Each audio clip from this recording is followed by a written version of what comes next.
Food prices are like this beautiful mountain right now. They're just going up, up, and up without any sign of them coming down.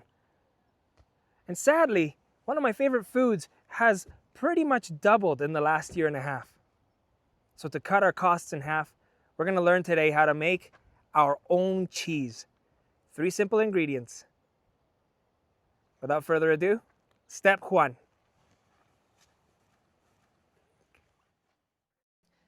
It's unbelievable just how easy it is to make your own cheese at home, and I wish I would have known way sooner. We could have saved so much money. All you need is fatty milk, a pot, this one's from the dollar store. We're going to use 4 cups because I'm going to make a small ball of cheese. Cheesecloths, table to taste, salt to taste, and a little bit of vinegar. Not too much. I mean, this is almost empty, and I don't even think I'm going to use that much. Let me show you just how easy it is to make your own cheese at home and to start saving more money. Vamos. So I set the fattiest type of milk. What I meant by that is the higher the percentage, the better. If you can get farmer's milk, that's like the best of the best. Also, in our one grocery store here in our town, this is all I can get, homogenized. But if you can find unhomogenized or dehomogenized milk, I think it's called, that's like pristine. We're only going to use 4 cups because I'm going to make a small tiny ball of cheese. We'll see how small it is. So 4 cups in.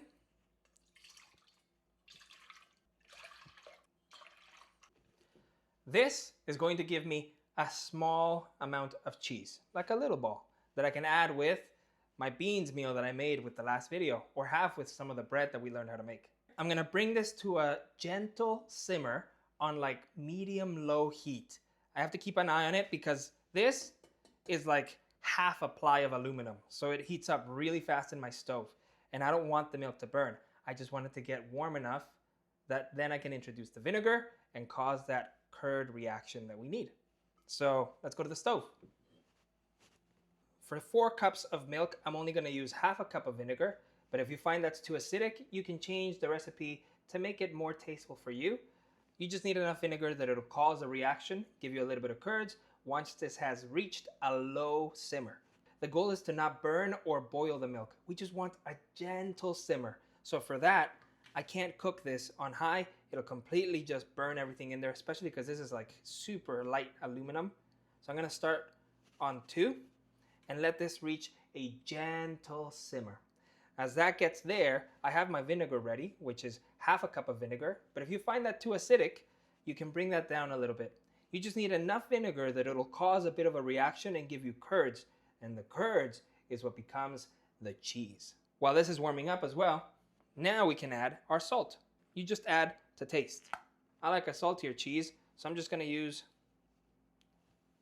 about that much because it's 4 cups, maybe a little bit more. There we go. That's almost a teaspoon.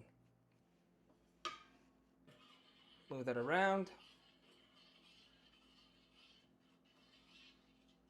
And there we go. Now we wait. So the correct temperature for this that we want it to reach, it's 180 degrees Fahrenheit, or in Celsius, this much. Now it's hard to know just visually 180 degrees Fahrenheit. What does that look like? I'll let you know in this video, but if you have one of these, which this is one of the nicest gifts I've ever gotten, this helps a lot to make sure that once it gets to 180 Fahrenheit, you can remove it from the heat and then you add your vinegar. But many of us, like myself, for a long time, don't have one of these. So I'll let you know what the visual cue is to let you know your milk is ready to be removed and we can now add the vinegar. So now we're starting to see this steam coming up, right? So that's one of the first clues that you get that lets you know pretty soon, we're gonna be able to remove this from the heat and add our vinegar. So I just moved it around and it's not quite ready yet, but I do see little bubbles. So we're very, very close. We keep waiting. So now our milk is pretty much at the point that we want it to. You see a lot of steam coming out. So that's one of your first visual cues. Then second, you see bubbles, like little small bubbles everywhere. Can you see them? I'll bring you in closer so you can see them better. There's like little small bubbles everywhere. So that's what a gentle simmer looks like. So now our milk is ready to be taken off the heat. This is ready. Off. And we take it off of the heat as well. Now we can, well, that's really hot. Now we can add our vinegar to our milk. And we're going to gently stir, stir, stir, just for about a minute or two to make sure that the vinegar gets everywhere. And you should be able to see it curdle up. You see that?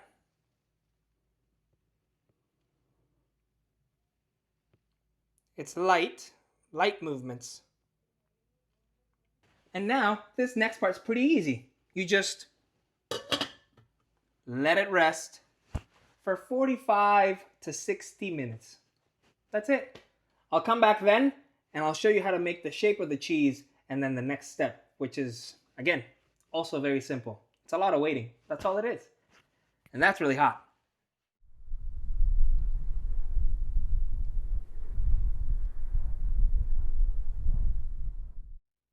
It's an hour later, and now we can look inside of our pot to see what the curds look like and to get ready for the next step. So here's what we get after 1 hour.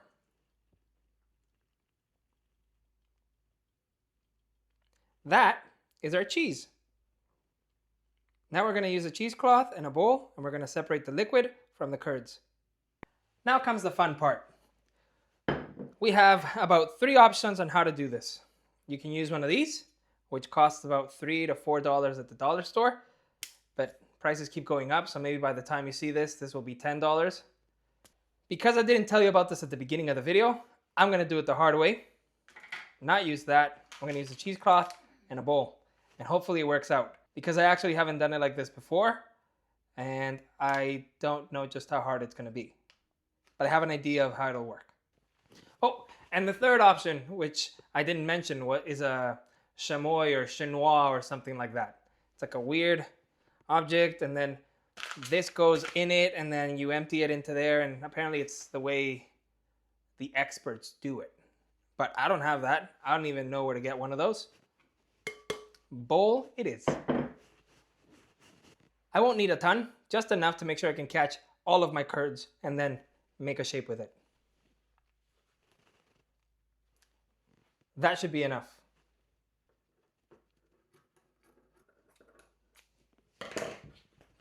Get rid of all the fluffs. Oh, we're also going to need a plate.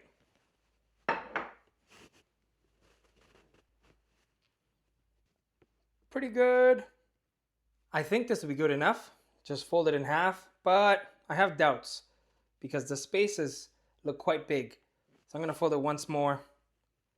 Hopefully I have enough to pick everything up. Let's see. Might not be big enough. So I'm going to risk it and just go with that first half.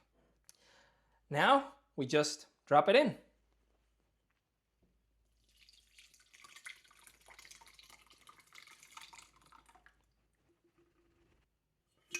Next step. So carefully now, we're going to try to get this together and lift it up.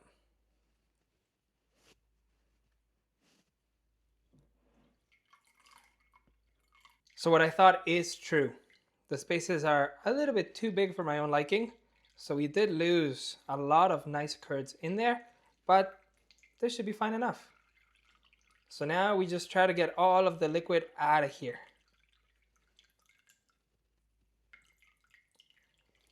If we were using one of the things that I was talking about earlier, you would just be able to sift it and then let it rest there and wait a couple of minutes, 15 to 20 minutes. All of this liquid will just drain out. But we're going to try to speed things up and we're going to use our hands. Just light squish, not too hard, otherwise it'll start coming out of the holes.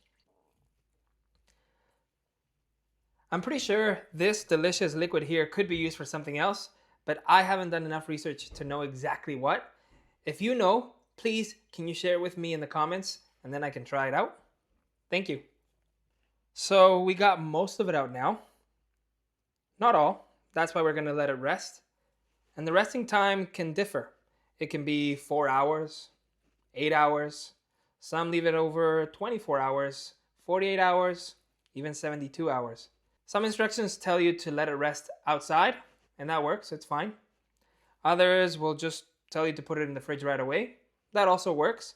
Just remember that if you put this in the fridge like this right away, it will dry it out pretty fast, and it might be extra crumbly by the time you want to eat it.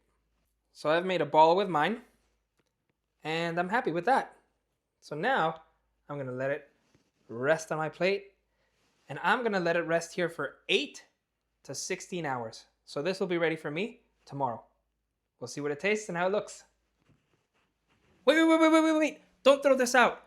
I would have never thought of this, but of course, my wife, the prettier and smarter one, she said, why don't you just use it with the bread? And it's true. We just learned how to make bread a few days ago. Combining them together and with a little bit of research, apparently this is full of like delicious proteins and nutrients. Yeah, the bread should work, right? So we're going to find out. We'll taste it together with the cheese and see what's up.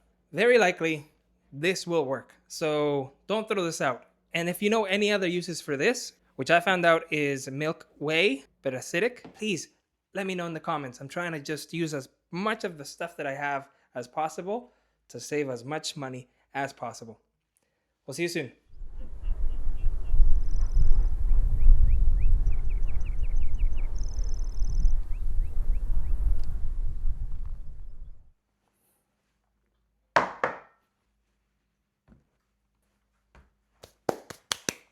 It's been almost 24 hours, and this is what we have. So our cheese is nice and moist, and it's ready to be unwrapped. And this is the bread that came out from the resulting liquid that we had from the milk, which ended up being acidic milk whey.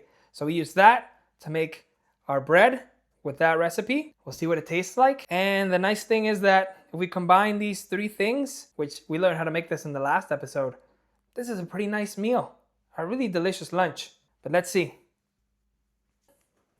Just careful unwrapping.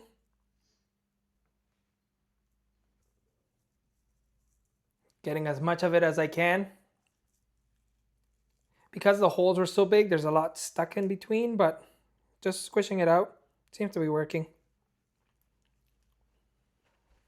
So first impressions, it's pretty moist. I think if I put it in the fridge, it would dry up even more nicely now, and it would end up resembling more like a feta cheese. But this is pretty good. I'm pretty sure it's going to taste delicious because I have tasted it before and I just followed the same recipe. But what about the bread? Here's what we get from the bread. It came out pretty delicious. It's nice and fluffy, and it's just such an easy recipe. Doesn't take that long. All you need is just a day's time to let it do its thing. But what about the cheese? Well, the cheese does seem very fragile. Maybe it's because of the type of binding that I did to keep it out. Perhaps if I would have squished it a little bit more and kept a little bit more moisture in there during the drying process, it would have done better.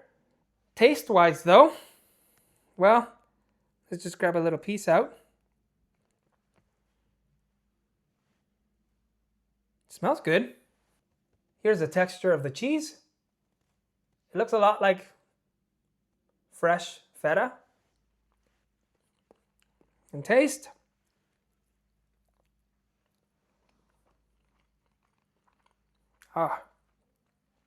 Fresh cheese, you can't go wrong with that.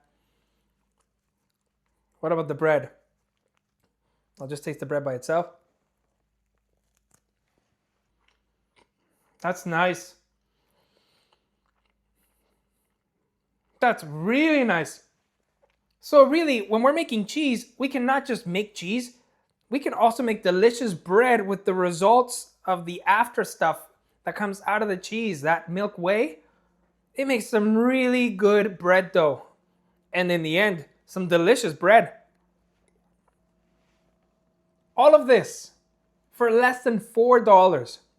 If I make this enough times, I can really start saving some serious money, especially for lunches or breakfasts.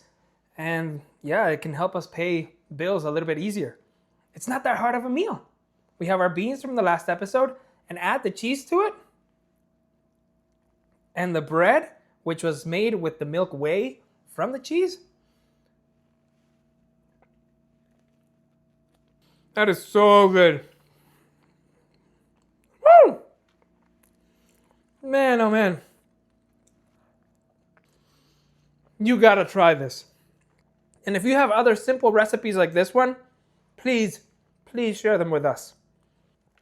Back to NAEY outside now.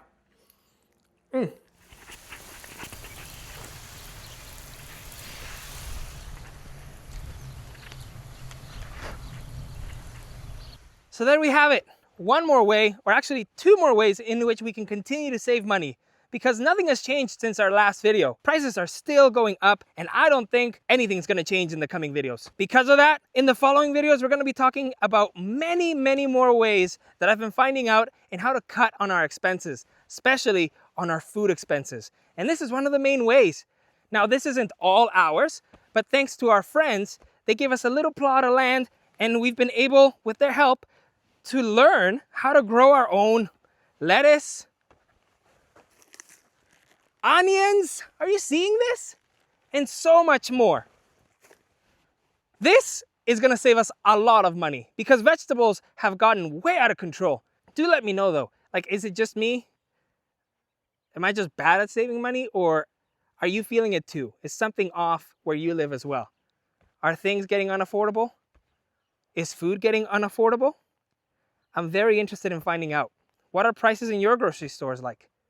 For example, did you know just like a year ago, cucumbers were 90 to 99 cents? And just a week ago, $3. $3. I'm not paying $3 for a cucumber, you crazy? Another one is peppers.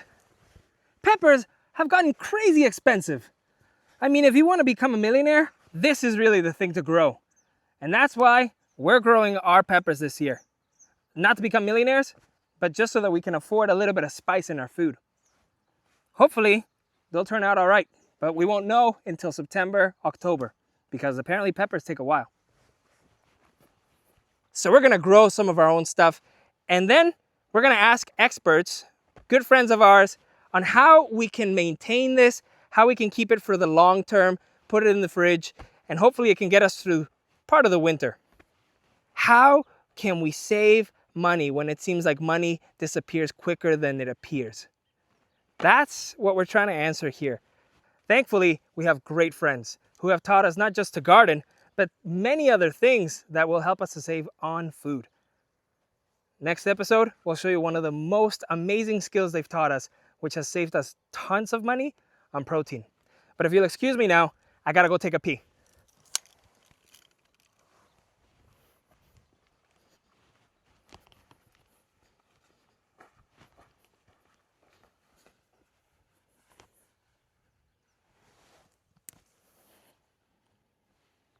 That's a good pee.